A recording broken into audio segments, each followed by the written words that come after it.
सभी को राधे राधे। तो आज है सावन का तीसरा सोमवार और मैं रेडी होके जा रही हूँ अपने घर के कुछ दूर पे ही शिव जी के मंदिर। ये शिव जी का मंदिर मेरे घर से मात्र 3 किलोमीटर दूरी पर है, लेकिन ये विश्व का सबसे बड़ा प्राकृतिक शिवलिंग है जिसे स्वयंभू भी कहा जाता है। और ये इतना प्यारा शिवलिंग है कि कभी अगर आप यहाँ आ गए और भोले बाबा के आपने दर्शन कर लिए तो आपको लगेगा कि हम सीधे कैलाश में ही आ गए हैं। मैं तो बोलती हूँ इसको कभी कभी कैलाश धाम का नाम भी दे देना चाहिए। तो मैं और मेरी बच्चे हम लोग निकल पड़े हैं शिव जी के दर्शन करने के लिए।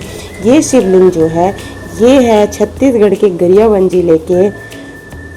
जिले में भकुर्रा गांव में। तो इसके पीछे बहुत सारे मतलब वैज्ञानिक तथ्य हैं। बोलते हैं इसको कि स्वयंभू है ये। हर साल इनकी ऊंचाई कुछ कुछ बढ़ती ही रहती है और ये हमेशा बढ़ते रहते हैं।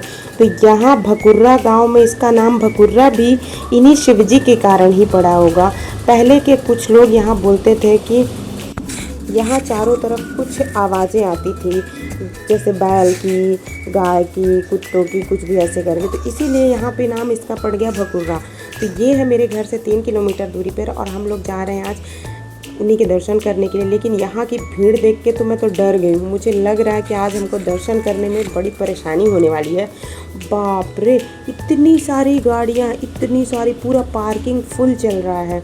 पता नहीं दर्शन कैसे होंगे। ये लो भाई, आगे तो हमारी पुलिस वाले भी लगे हुए हैं भैया। हमारी गाड़ियों को इन्होंने खड़े करवा दिया है और यहाँ से लगभग हमको 1-1.5 किलोमीटर तक पैदल यात्रा करनी पड़ सकती है।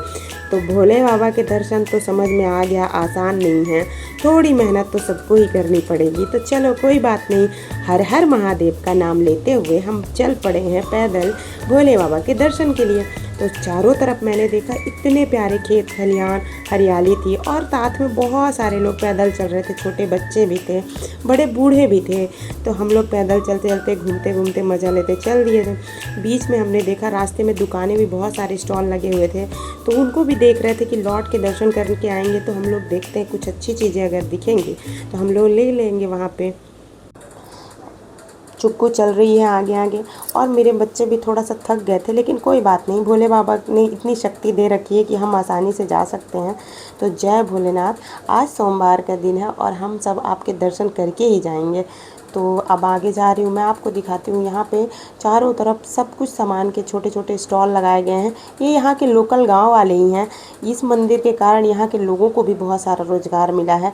और ये सावन महीना और महाशिवरात्रि, इन सब में यहाँ बहुत भीड़ रहती है। एक मेला के टाइप का लग जाता है। महाशिवरात्रि का तो मेला भी लगता है।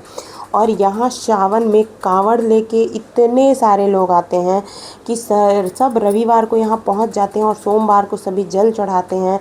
इतना भंडारा चलता है, पूजा चलती है यहाँ पे कि यहाँ आने के बाद किसी को घर जाने का मन ही नहीं करता। लगता है कुछ देर यहीं बैठे रहें, कुछ समय यहीं बिताएं।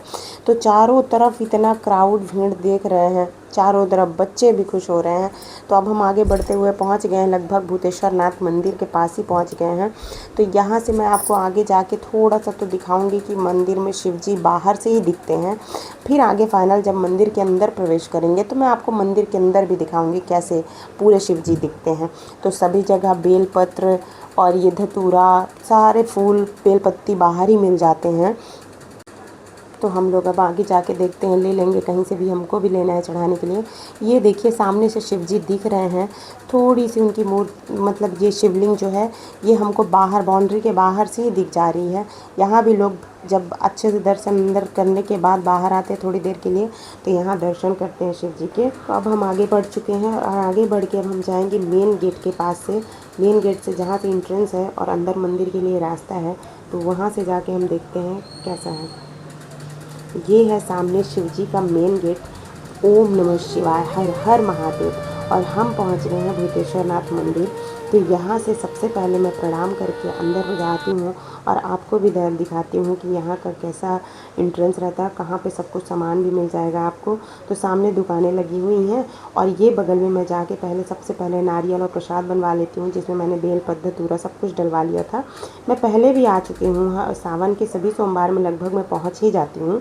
अगर कुछ इमरजेंसी हुआ या मैं यहाँ से बाहर रही तो नहीं आ पाती, लेकिन बीच में हम लोग कभी कभार आ ही जाते हैं।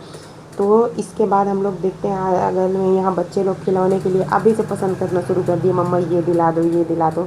तो मैंने बच्चों को समझाया बेटा अभी चलो दर्शन करके आते हैं, फिर लौट के आएंगे तो हम लोग देखेंगे कि क्या खिलौने में है और मैं आपको ज़रूर दिलाऊंगी। तो हम लोग आगे बढ़ते हुए जा रहे हैं शिव जी के दर्शन के लिए। देखते हैं दर्शन अच्छे से होते हैं कि थोड़ी मेहनत लगती है। अरे बाप रे, इतने सारे चप्पल यहीं पे सब क्यों उतार के रख देते हैं।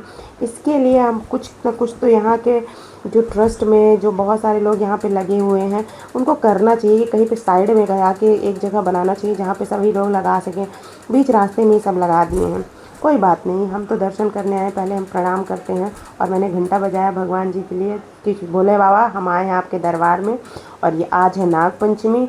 नाग पंचमी में सामने देखिए हमें नाग देवता के भी दर्शन हो गए। जय हो नाग देवता की। यहाँ हमने उनको प्रणाम किया और प्रणाम करने के बाद हम बढ़ चले हैं आगे की तरफ। आगे जाते ही हमने देखा, तो अब मैं शिव जी के दर्शन करा रही हूँ आपको सामने से। ये है भूतेश्वर नाथ शिवलिंग, जो कि स्वयंभू हैं, अर्धनारीश्वर हैं और जो हमारे यहाँ बहुत ही आस्था के साथ इनको माना जाता है। जैसा कि सभी जानते, बहुत भीड़ थी, हमने किसी तरह से पूजा किया है, लोटा वोटा वहाँ पे जल चढ़ा के सब एक दूसरे के ऊपर ही डाल रहे थे। किसी को तो अगरबत्ती से ही जल गए थे बेचारे, लग रहा था। तो अब हमने सामने से भूतेश्वर नाथ के दर्शन करने के बाद, नहलाने के बाद अब हम पीछे की तरफ जा रहे हैं। मैं आपको पीछे दिखाती हूँ पीछे क्या बनाया गया है। पीछे है ये शिव परिवार, पूरे शिव परिवार के यहाँ दर्शन हो जाएंगे आपको आसानी से। यहाँ पे बनाए गए भगवान गणेश, कार्तिकेय, शिव, गौरी मैया के साथ विराजमान हुए हैं।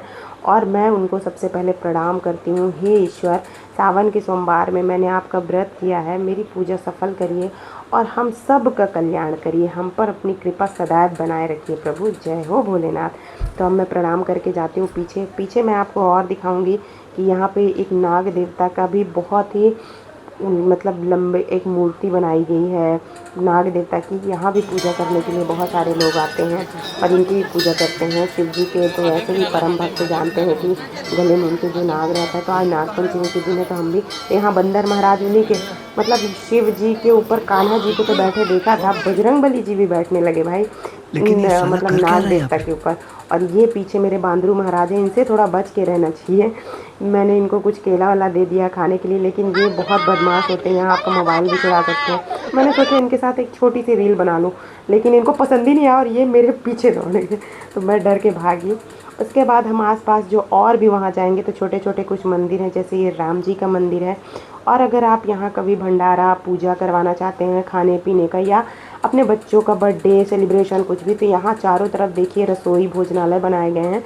यहाँ आप आके खाना पीना का ऑर्डर दे सकते हैं, बनवा सकते हैं और लोगों में बंटवा सकते हैं। बहुत सारे लोग हैं भंडारा करना चाहते हैं अपने बच्चों के जन्मदिन पे, सावन में, कांवड़ियों के लिए, तो यहाँ आके करवा सकते हैं। और शिवाय को पता ही नहीं था, ये बोलते मम्मा मैंने तो भोलेनाथ देख लिया है सामने एकदम साक्षात। तो मैंने बोला हाँ बेटा भोलेनाथ ही हैं, जाओ आप उनको प्रणाम करो। फिर हम सब लोगों ने फ़ोटो करवाया एक साथ और एक बार और भोलेनाथ को जी भर के देखा, उनको ध्यान किया और प्रणाम करके हर हर महादेव करके अब हम लोग दर्शन करके निकल पड़े हैं घर की तरफ। क्योंकि भाई इतनी भीड़ में तो हम जैसे आए थे, अब हमको जाने में भी उतना टाइम लगेगा। लगभग हमको पूजा वूजा सब कुछ करते हुए यहाँ पे 2 से 3 घंटे